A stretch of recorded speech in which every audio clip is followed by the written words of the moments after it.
দেশের বিভিন্ন এলাকায় চলছে জ্বালানি সংকট। জ্বালানি সংগ্রহে লম্বা লাইন ফিলিং স্টেশনে। এ নিয়ে আরো জানাতে সিলেট থেকে সরাসরি যুক্ত হচ্ছেন সহকর্মী খালেদ আহমেদ। খালেদ, জানাবেন জ্বালানি সংকট নিয়ে ভোক্তারা কি বলছেন?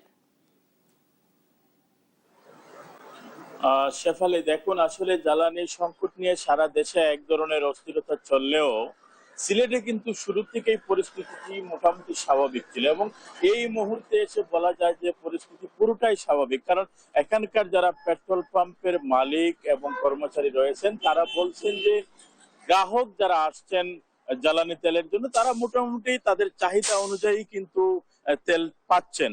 এবং এর বাইরে আপনাকে যদি বলে রাখি, গত 1 এপ্রিল হঠাৎ করেই সিলেটের পেট্রোল পাম্প মালিকরা অনির্দিষ্টকালের জন্য ধর্মঘট আহ্বান করেন। তাদের দাবি ছিল প্রশাসন অভিযানের নামে তাদেরকে হয়রানি করছেন এবং এই দাবিটি উত্থাপন করেই মূলত তারা 1 এপ্রিল মধ্যরাত থেকেই ধর্মঘটের ডাক দেন। এরপরে আমরা যেমনটি দেখলাম, 2 তারিখ বেলা 2টা পর্যন্ত ধর্মঘট চলমান ছিল এবং 2টার দিকে তারা প্রশাসনের সাথে বৈঠক করে সেটি তারা তুলে নেন এবং এরপর থেকেই তেল সরবরাহ কিংবা জ্বালানি তেলের যে পরিস্থিতি সেটি স্বাভাবিক হয়ে ওঠে।